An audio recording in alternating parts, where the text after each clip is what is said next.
कल का साइंस आज का सुपरस्टिशन हो सकता है और ये किसी के लिए जानलेवा भी हो सकता है, जैसा कि हुआ यूएसए के पहले प्रेसिडेंट जॉर्ज वॉशिंगटन के साथ। बात है 14 दिसंबर 1799 की। उन्हें थोड़ा खांसी जुकाम सोर थ्रोट हो गया था। सुबह 3 बजे उन्होंने डिसाइड किया कि अपने फैमिली डॉक्टर को बताना ठीक रहेगा। फैमिली डॉक्टर को बताया, 3 फैमिली डॉक्टर्स थे और वो आए और उसके बाद इलाज शुरू हो गया। इलाज के नाम पे जॉर्ज वॉशिंगटन के बॉडी से ब्लड लेटिंग यानी कि खून निकालने की प्रक्रिया शुरू हो गई और करते करते रात के 10 बजे तक सेम डे उनके बॉडी से लगभग 40% खून यानी कि 2.5 लीटर के आसपास खून निकाल दिया गया था। और हुआ ये कि रात के 10 बजे के आते आते 14 दिसंबर 1799 में उनकी मृत्यु हो गई।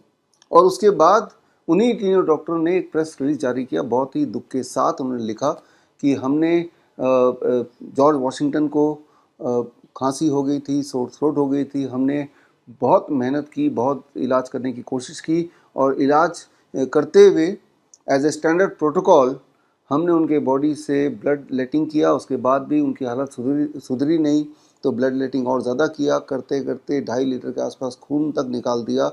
उसके बाद भी जॉर्ज वॉशिंगटन को हम बचा नहीं पाए। तो ये उनका प्रेस रिलीज था। जो उस वक्त साइंस माना जाता था कि भाई किसी को अगर खांसी हो गया, जुकाम हो गया, बुखार हो गया या कोई भी और इन्फेक्शियस डिजीज़ हो गया तो उसके बॉडी उसका खून गंदा हो गया तो खून निकालो, खून निकालते जाओ तो ठीक हो जाएगा। वो उस वक्त का साइंस था। लेकिन आज आपको पता है कि एक सुपरस्टिशन है। आज आपको ये भी अंदाज़ा है कि उनकी जो मृत्यु है वो किसी खांसी जुकाम से नहीं हुआ था। एक्चुअली वो ब्लड लेटिंग यानी कि 40% ब्लड अगर कुछ ही घंटे में किसी के बॉडी से निकालेंगे तो उसकी मृत्यु हो भी सकती है। तो यहाँ पे मैं ये बोलना चाह रहा हूँ कि एक टाइम पे जब उसको साइंस माना जाता था, ज़रा सोच के देखिए उस टाइम पे अगर आप या मेरे जैसा कोई होता और बोलता भाई ये क्यों कर रहे हो, इससे तो इनकी जान जा सकती है, तो या तो आपको बेवकूफ़ समझते या आपको मानवता का दुश्मन समझते। लेकिन उस वक्त भी वो साइंस था नहीं, लेकिन साइंस के नाम पे उसको किया जा रहा था। उस वक्त भी कोई ऐसा एविडेंस नहीं था जिससे साबित हो सके कि खांसी जुकाम बुखार या इस तरह के इन्फेक्शियस इलनेस में या फॉर दैट मैटर किसी भी इलनेस में खून के बॉडी से निकालने से इंसान की कोई भलाई हो सकती है।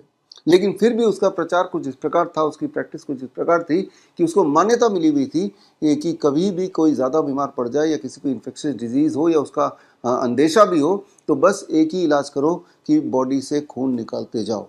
तो उस वक्त का वो स्टैंडर्ड प्रोटोकॉल था।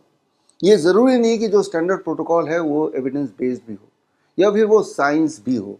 वो साइंस के नाम पे प्रोटोकॉल हो सकता है, बट वो एग्जैक्ट साइंस है या नहीं है ये आपको तफ्तीश करनी चाहिए। क्योंकि जिस प्रकार उस वक्त का आज से करीब 200 साल से ऊपर से पहले का जो साइंस था, अब हमें पता है, सभी को पता है कि ये एक सुपरस्टिशन होगा। इमेजिन करके देखिए कि आज की तारीख में आपको खांसी हो जाए और डॉक्टर आपको बॉडी से बोतल पे बोतल खून निकालने की बात सोचे या करने लग जाए तो किस तरह का एक भयानक दृश्य होगा।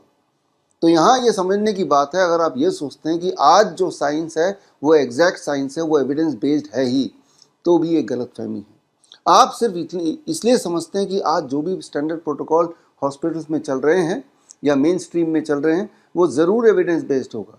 ये आपकी एक सोच हो सकती है, आपका एक अनुमान हो सकता है, आपका एक विश हो सकता है, लेकिन क्या आपने तौल के देखने की कोशिश की कि जो भी स्टैंडर्ड प्रोटोकॉल अलग अलग बीमारियों के नाम पे चल रहे हैं क्या उसका कोई एविडेंस है या उस वक्त का जो सो कॉल्ड साइंस था उसी की तरह अभी जो मान्यता मिली हुई है हर तरह के बीमारियों के इलाज का स्टैंडर्ड प्रोटोकॉल, उसका भी कहीं ऐसा तो नहीं कि वो एक सुपरस्टिशन है लेकिन वो साइंस बना के आपको बेचा जा रहा है।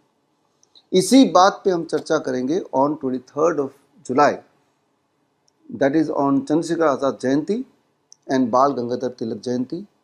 11 बजे आप मेरे साथ जुड़िए ओनली एट www.coronakal.tv पर। बड़ी से बड़ी बीमारी का आसान से आसान इलाज घर बैठे ही हो सकता है। अधिक जानकारी के लिए कांटेक्ट करें नियरेस्ट डॉक्टर BRC clinic@home।